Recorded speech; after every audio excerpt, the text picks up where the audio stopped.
I went out with my friends to celebrate a promotion, and I had one too many drinks. Everything was blurry, laughter, dancing, men. And I don't know how it happened, but that night I ended up in 3 different rooms. The next day I woke up with a smile. It all started with good news. I had been promoted at work. Months of pressure, staying late, carrying responsibilities nobody wanted. That day I felt valued, important. My friends insisted on celebrating. "You deserve it," they said. And I believed them. I got ready like I hadn't in a long time, not for anyone in particular, just for me. I left the house with a quick kiss for my husband and a promise to be back early, mostly out of obligation. The first bar was packed. Loud music, clinking glasses, people I didn't know. We toasted again and again. I talked about my promotion as if it were a group achievement. I laughed loudly.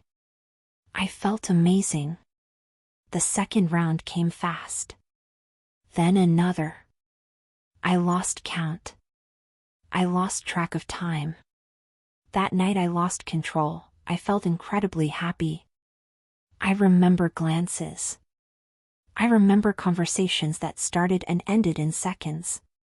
I remember dancing without thinking about how I looked, only about how I felt.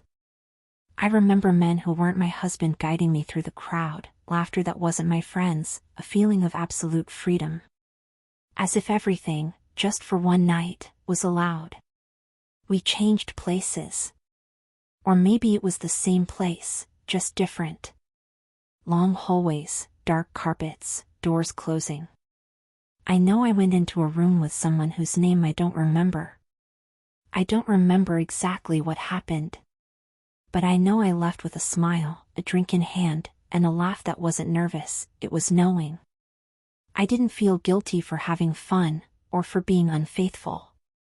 I didn't think about the consequences. I thought about me. About how much I had held back for years. Then came another man.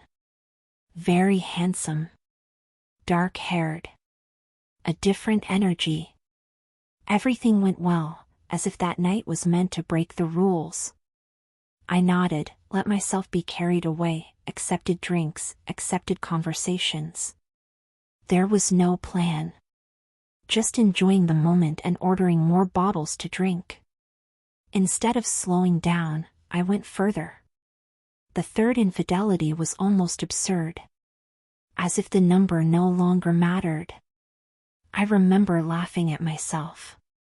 I remember thinking, in some corner of my mind, that this wouldn't be talked about, that it didn't exist outside of that night. And with that thought, I gave myself permission to keep enjoying the night.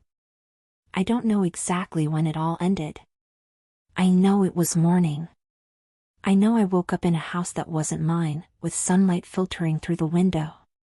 I looked at myself in the bathroom mirror and saw a happy woman, smiling, almost mischievously.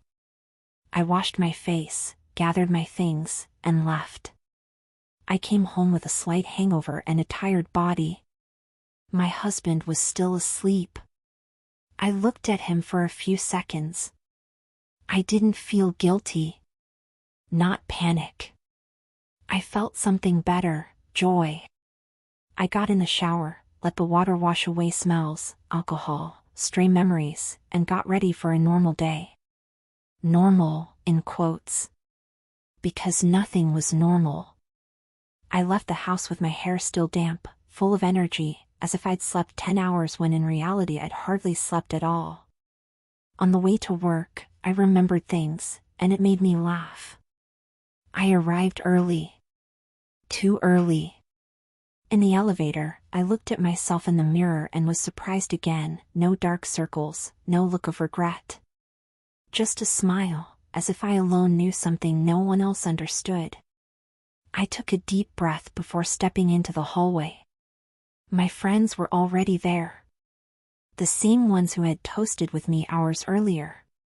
We saw each other from a distance, and something happened immediately. A glance that lasted half a second longer than normal. A smile. a knowing gesture that said, "We know." But no one said anything. It wasn't necessary. We sat together with coffee in hand, talking about work, tasks, meetings, routine. But under the table, our knees almost touched, and every now and then someone would raise an eyebrow, as if remembering something. I nodded, held back laughter, bit the rim of my cup. We were a little secret walking through the office. At one point, one of them looked at me directly and said softly, like commenting on the weather, "Congrats again." She didn't clarify why. No need. I shivered. I smiled and returned a knowing glance. No one around noticed. I worked as usual. Answered emails, made decisions, gave instructions. No one noticed the hangover I still had. On the contrary, they congratulated me on the promotion, on my attitude, on my energy. And I thought, if only they knew.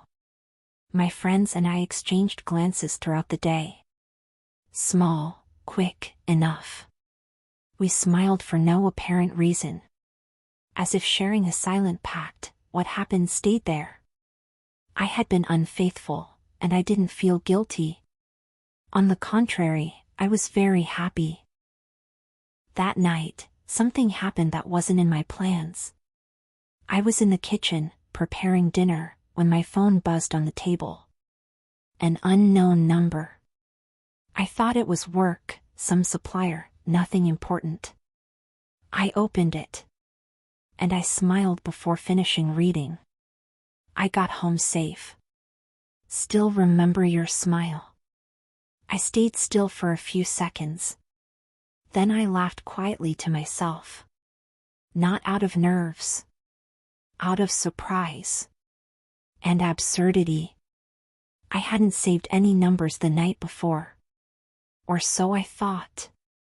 Evidently, amid drinks, music, and impulsive decisions, I had done more than dance. I had given my phone number. Before I could fully process it, the phone buzzed again. Another unknown number. Different. Good evening. You are very beautiful. By then, it wasn't surprise anymore. It was laughter. 2. Exactly 2. Not 3. 2 men from that night had my contact. And not only that, they were texting me as if it were the most normal thing in the world.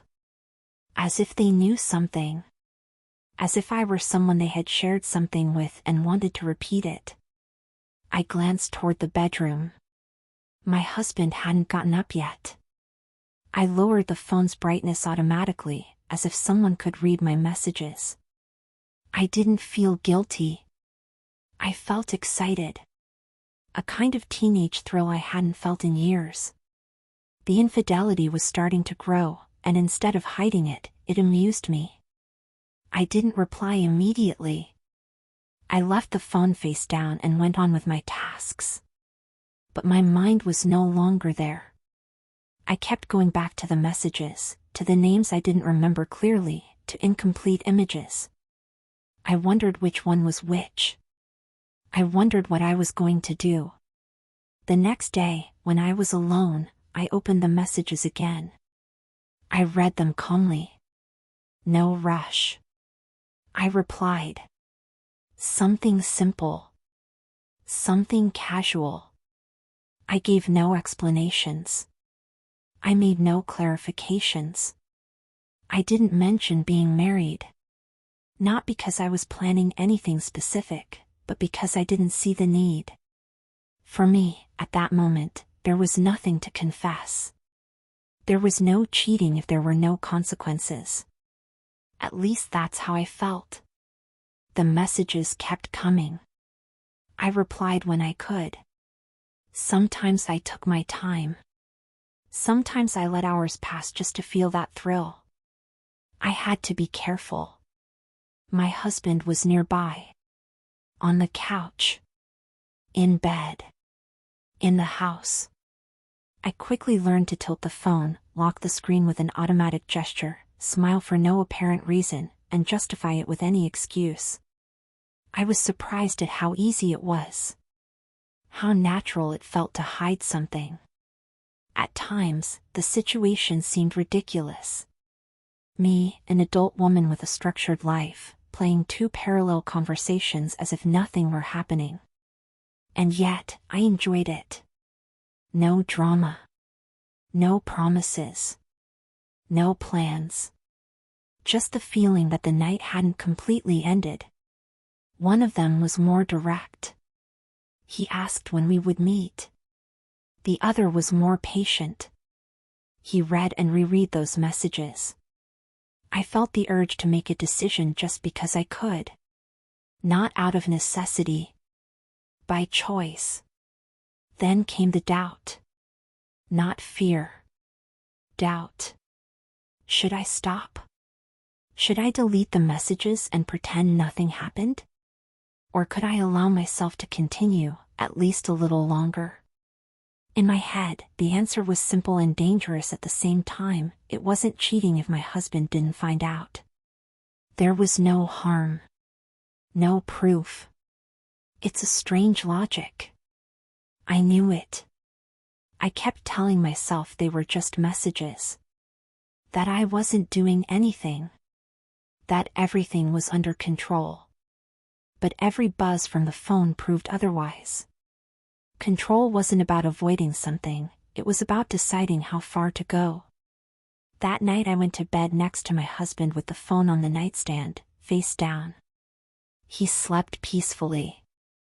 I didn't. Not because I was anxious.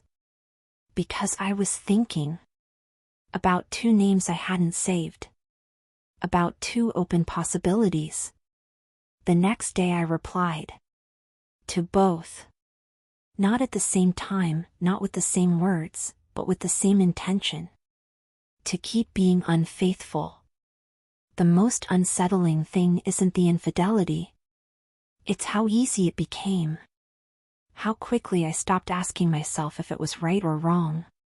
How natural my double life feels. At home, I'm the same wife as always. Outside, I'm someone else. Don't judge me. We all have our sins.